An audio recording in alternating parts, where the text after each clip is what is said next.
बरं आता तुम्ही एवढे जण आता एका नुसत्या मेसेजवर एवढे जण आहात, तुमचं पुन्हा एकदा मी अभिनंदन करतो. आता मला एक हमी द्या की तुम्ही एक एक जण किती माणसं आणणार आहे. बरोबर, ही गोष्ट म्हणतो ना चव्हाण साहेब, आताच विधानसभेची सगळ्यांना आपण आमच्या कारणाला ज्याला यायचं त्या रिक्षाचं येण्या जाण्याचं भाडं मी माझ्याकडून देईन, ज्या कोणाला यायचं हे नाही म्हणावं लागले 100, 200, 500 फॉरवर्ड करणे करू. तुम्ही एका माणसाला कमीत कमी 50 कार्यकर्ते आणावं अशी माझी घोषणा आहे. कमीत कमी 50 तरी आणावं. घेऊन या, पण होत आहे. तुम्ही फक्त ठरवा की आपल्याला लोकांना इथं पोहोचायचं. हा, आता ठरवा की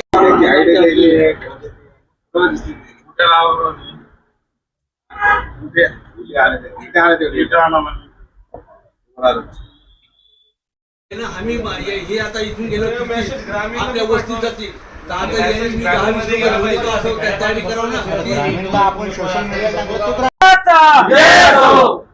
डॉक्टर बाबासाहेब आंबेडकरांचा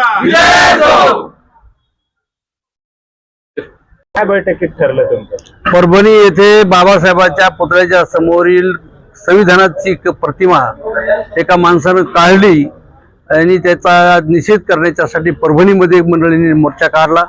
त्या मोर्चामध्ये ज्या पद्धतीनं संयमतेने लोकांनी मोर्चा काढला, त्या मोर्चावर पोलिसांनी लाठीचार्ज केला.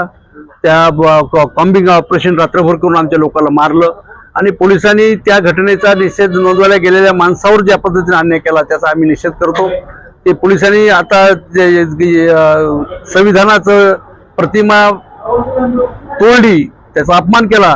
या अपमानाच्या विरोधामध्ये जे आम्ही प्रतिक्रिया नोंदवत असताना मोर्चेकरांच्या बायकांच्या महिलांच्यावर पोलिसांनी हात घातला. त्याचा निषेध आणि ते बंद करावं आणि तो जो माणूस आहे तो वेडा आहे असं दाखवून घटनेची प्रतिमा बाजूला काढणारा माणूस हा वेडा आहे आणि त्याने वेड्याच्या पणामध्ये काढलं. त्याच्यावर आमचा आरोप आहे की तो वेडा नाही, त्यानं जाणून बुजून केलंय. त्याच्या पाठीमागे हे घटना करणारं कोणी षडयंत्र आहे का, कोण प्लॅन केलाय का?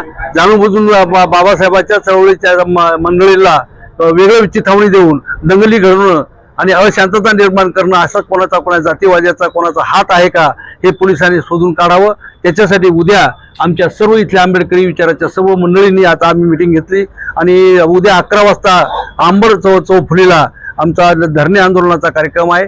त्या कार्यक्रमात आमच्या जिल्ह्यातल्या सर्व कार्यकर्त्यांनी आणि कार्यकर्ते आणि जनता महिला सर्वांनी उपस्थित राहावं आणि उद्या आम्ही तीव्र निषेध नोंदवणार आहोत. या निषेधामध्ये आमच्या सर्व आंबेडकरी विचाराच्या माणसांनी शांततेनं कायदा सुव्यवस्था निर्माण होणार नाही, कोणाचे विटंबना होणार नाही, पण आमचा राग व्यक्त करण्यासाठी बाबासाहेबांवर प्रेम व्यक्त करण्यासाठी आमचे तरुण मोठ्या धडधडीनं उपस्थित राहतील असं मी आवाहन करतो. आणि यामध्ये सर्व आमचे कार्यकर्ते आंबेडकरी सर्व संघटनाचे सर्व पदाधिकारी सर्व पक्षाचे सर्वच कार्यकर्ते महिला उपस्थित होत्या. त्या उपस्थित महिलावाल्यांचे मी सर्वांच्या वतीनंच त्यांचे आभार मानतो. त्यांना विनंती करतो की उद्या मोठ्या संख्येनं कार्यक्रमामध्ये सहभागी व्हा.